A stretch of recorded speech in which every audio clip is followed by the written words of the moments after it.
परभणीची दंगल सवर्ण विरुद्ध दलित अशी नसल्याचा मुख्यमंत्री फडणवीस यांचं सभागृहामध्ये स्पष्टीकरण।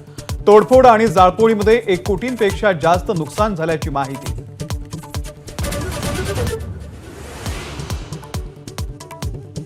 परभणी दंगलीमधल्या आरोपींना पकडण्यासाठी कोम्बिंग ऑपरेशन झालं नसल्याचा मुख्यमंत्र्यांचा दावा। सायंकाळी 6 नंतर अटक झाली नसल्याचं स्पष्टीकरण।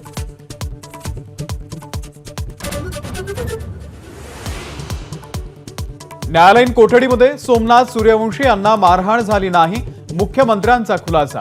सूर्यवंशीच्या वारसदारांना 10 लाखांची मदत, न्यायालयीन चौकशीही करणार।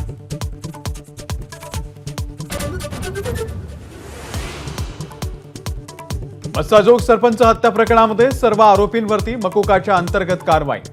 आयजी दर्जाच्या अधिकाऱ्यांची एसआयटी आणि न्यायालयीन चौकशी। मुख्यमंत्र्यांची घोषणा। वाल्मिक कराडवरती कारवाईचा निर्धार।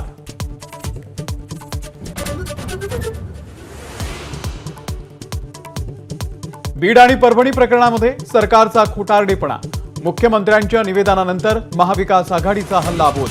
दोन्ही केसेस बंद करण्याचा सरकारचा प्रयत्न। आव्हाडांचा आरोप तर परभणीमध्ये कोम्बिंग ऑपरेशन झाल्याचे पुरावे असल्याचा नितीन राऊत यांचा दावा।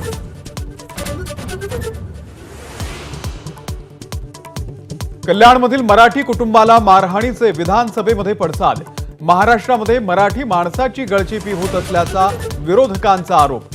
तर अधिकारी कितीही मोठा असला तरी कारवाई होणार, अजित पवार यांचं आश्वासन। चौकशीचेही आदेश। विरोधी बाकांवरती लावलेल्या बाबासाहेबांच्या फोटोवरून विधानसभेमध्ये प्रचंड गदारोळ। फोटो काढण्याची अध्यक्षांची सूचना, तर फोटो लावण्यास आम्हालाही परवानगी द्या म्हणत सत्ताधारी आक्रमक।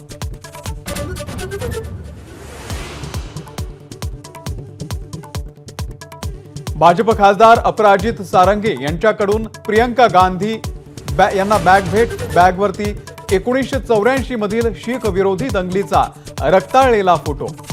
प्रियंका गांधींनी बॅग घेतल्याचा सारंगी यांचा दावा। एबीपी माझा, उघडा डोळे बघा नीट।